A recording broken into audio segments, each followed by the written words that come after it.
Walang may gusto lumapit. Okay. So, first thing, tatanggalin po natin yung bed runner at saka through pillow. Okay? So, next is yung ating pillow and pillowcase. Pwede mo ko lapitan ng box mo. Joke lang. Sir, 5 minutes na. Then, roll natin to. So, tulad sinabi ko sa inyo, kahit may experience kayo, meron kami sinusunod na standard. Tama? Yes.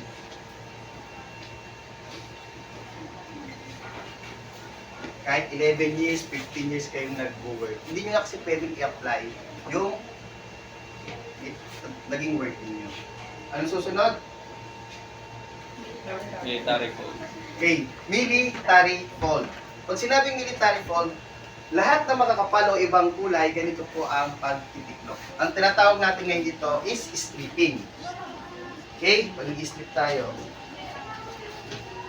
Then, iba din pagdating sa mga flat sheets natin. Okay, pag sa stripping, hindi naman kailangan na sobrang maayos ang pagkakatiklop. As long as nasusundan nyo yung standard ng pagkakatiklop niya. Okay, next is pagdating sa mga white sheets natin, mayroon din tinatawag kami diyan stripping na center folding. Okay, kung kanina is ang tawag doon, military fold, and ito is center folding. Ito muna sa baba, then sunod dito, sa gitna, and then okay? Then wag niyo hangga't maaari wag niyo sayad sa sahig. Konting adjust dapat. Okay? Then sunod is yung bed pad. Okay? Ngayon, mag-i-start ngayon tayo sa bed makeup na tayo sa Dubai. So, first, ang gagawin nyo, magpapagpugin mo natin yung ating mga mattress, yung ating mattress. Then, second, so since may headboard doon, hahatakin natin itong mattress natin na doon. Sa real world, mabigat po ito. No, may mga diskarte pa paano siya mabubuhat. Then next, bed pad. Lahat ng ibang kulay, siya lang po yung nilalakad at lahat ng mga flat sheets natin o white sheets, yun ang mga binabato. No?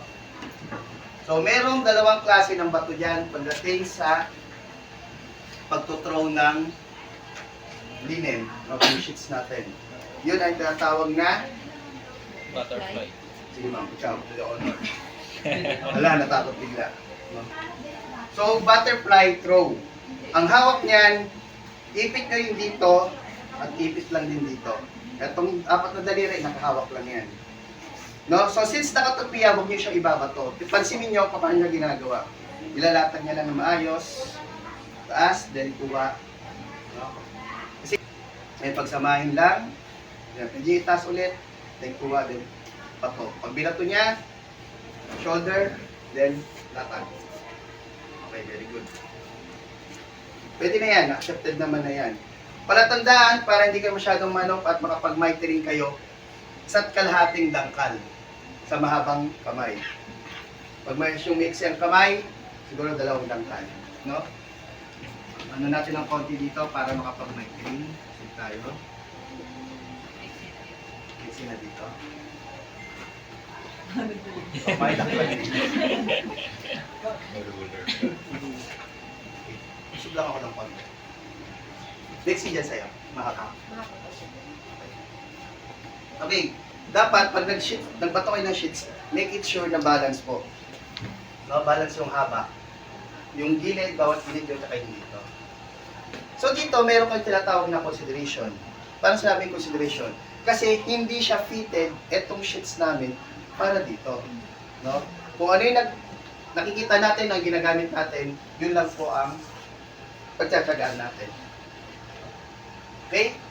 Next, lulod tayo Okay, insert lang po natin dito.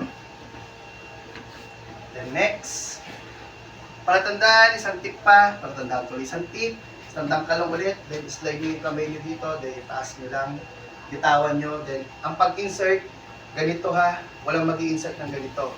At wala din mag-i-insert ng buong kamay. Malinaw? Ang inserting lang is half lang po ng daliri natin. Para pagka tinanggal nyo yan, hindi rin siya maglulus. Tandaan ninyo ha, pwede kayo gumamit ng palad pailalim, papasok dito. Pero pag nag-start na kayo dito, papunta dito, dapat gano'n. Gano'n din dito. Dito, pwede siya gamitin dito, then insert pa gano'n. Isang tip, magsisimula kayo lang sa corner, papunta dito. Corner, papunta dito. Malinaw? Kasi pag sinimulan nyo dito yan, nangyayari, hindi maganda magiging maitering ninyo. Malapad siya. Maluong maluwag. Ganun nangyayari. No? Then, ikot kayo para makita nyo yung mic there. Yan. Ganito po yung tsura. Sige, hindi nyo makikita yan ng malayo. Okay? Yan yung mic ring. Kay ma'am, okay din. Tingnan nyo sa kanya. No?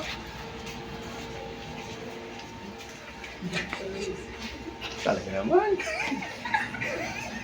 Okay, next. Ano gagawin, ma'am? Oh, halfway lang tayo. Halfway. Tandaan nyo, pagdating sa duvet, halfway lang tayo. Ibig sabihin, dito lang sa kalahati lang tayo ng bed. No? Then, pupush natin itong ating mattress. Yan. Pag sa assessment, individual yan. Pwede na doon, doon, doon, doon. Okay, next. Pag individual, pesto nyo itong corner na to, then buhatin lang to, kaliwa, then insert, papasok, then ilalabas mo din din. Ihahatake mo siya sa labas. Sige ma'am. Buhat, then insert. Hanggat maaari, flat yung dito sa harapan ninyo. Okay? Hindi mamatake. Okay? Yan. Then next, may tiring ulit. Ito sinabi ko sa inyo, isang tangkal lang. Pwede ko na siya tinangkal. Then insert. Then bagsak.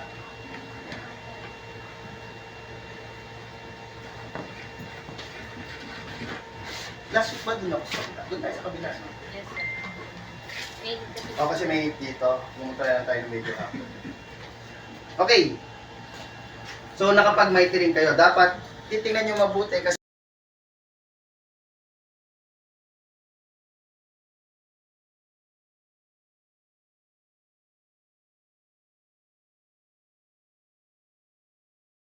next.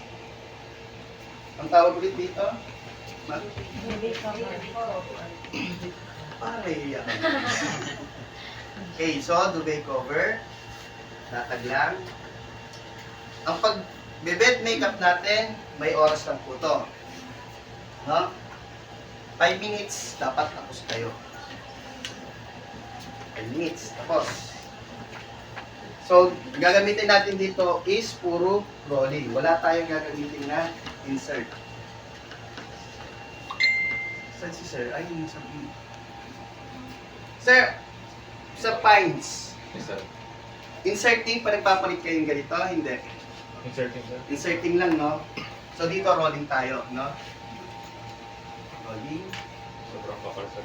Okay, magbigay kayo ng konting allowance. Sige ma'am, konting allowance dito sa may duvet cover natin. No? Isang tip, kung individual lang, sige ma'am, ano pa na pati individual? Pag individual, roll kayo dito ng 5, then lipat sa kabila, then lapadan na yung kamay, susunod na yung roll yung 5 dito. Susunod na yun, no? Kung kayong dalawa naman, so ganun din, lapadan nyo. So una, ganito.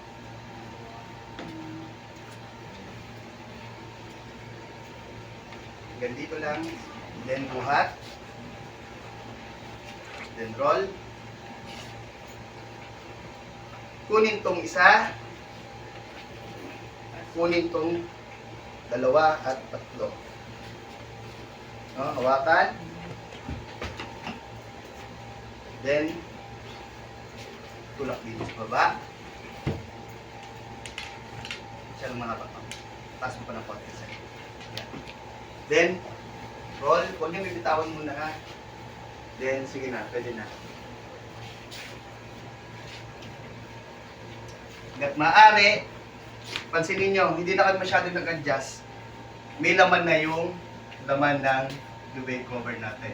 Minsan kasi iba, walang laman yan. No? And, dapat hindi nakikita yung kulay puti. Then, ilak natin lang. Kung zipper, zipper. So, ito naman is button.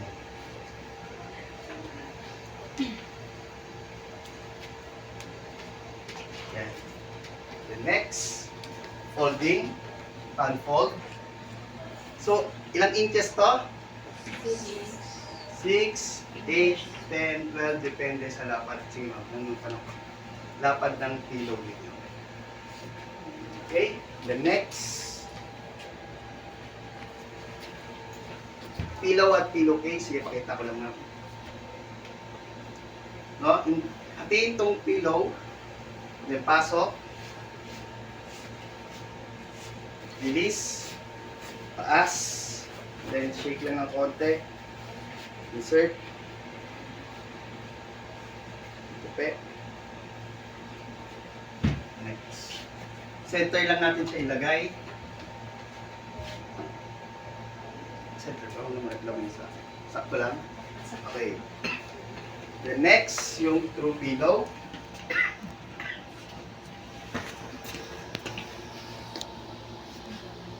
Ganda lang pagtupi sa ano natin ha, sa pillow case. Huwag din na masyadong i-insert. Kasi yung oras to kainin natin. Ito the honor ma'am. Tinatawag nating bed runner. So ganun din, dapat may pagkasosi pag binato niyo yan. Okay?